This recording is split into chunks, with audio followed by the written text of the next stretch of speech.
大家好，欢迎回来我的频道，我是一小点儿。今天我们来做葱油饼。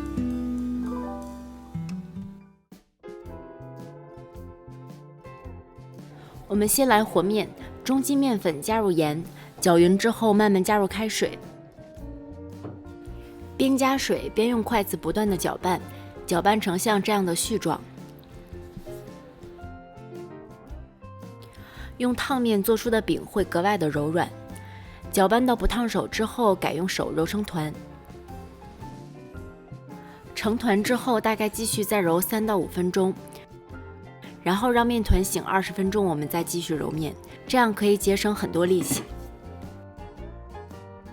醒面的过程中，我们来准备葱花，准备小葱几颗，洗净之后去掉根部，切成比较细的葱花。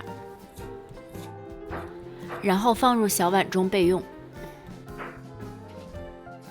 醒过20分钟的面团，揉几下表面就光滑了。揉好之后再醒10分钟。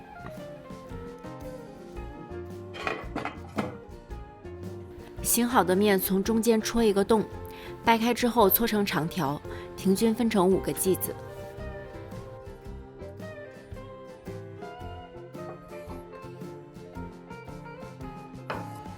切好的剂子用保鲜膜盖好，防止变干。案板上抹一点油防粘，把剂子擀成直径大约20厘米的面皮。面皮擀得越薄，最后的分层效果越好。因为我们用的是烫面的面团，面筋基本上都给烫没了，不存在面筋回缩不好擀开的问题，也不需要中间长时间的醒面来让面筋松弛，可以直接擀。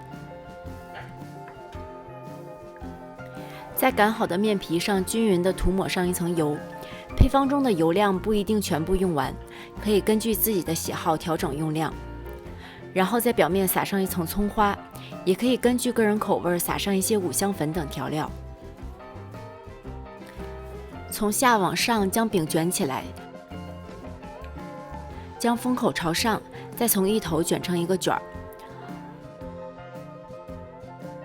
放回到保鲜膜里盖好，再制作下一个剂子。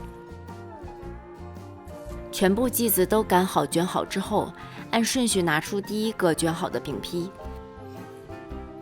按扁之后用擀面杖擀开，擀成一个直径为15到18厘米的薄饼。擀好的饼用保鲜膜隔开，防止粘连。如果动作快，也可以边擀边烙。擀好的饼坯可以放在保鲜袋里冷冻保存，下次直接放到锅里烙，不需要解冻。用不粘的平底锅烙饼，开中火，锅热之后倒入油，油量可以稍微多一点，这样烙出的饼皮比较酥脆，不容易干。油热之后下入饼坯，煎大约45秒，或等到一面金黄。翻面之后继续烙至表面金黄，就可以出锅了。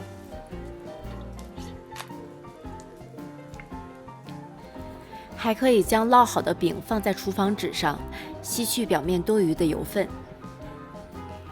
因为使用了烫面来制作，我们的葱油饼内部特别柔软，表皮酥脆，伴随着略带甜味的葱香，无论是夹火腿肠、抹上辣酱，还是直接吃，都回味无穷，欲罢不能。谢谢大家的收看，如果你喜欢我的视频，请不要忘记帮我点赞和订阅我的频道。我是一小点儿，我们下期再见。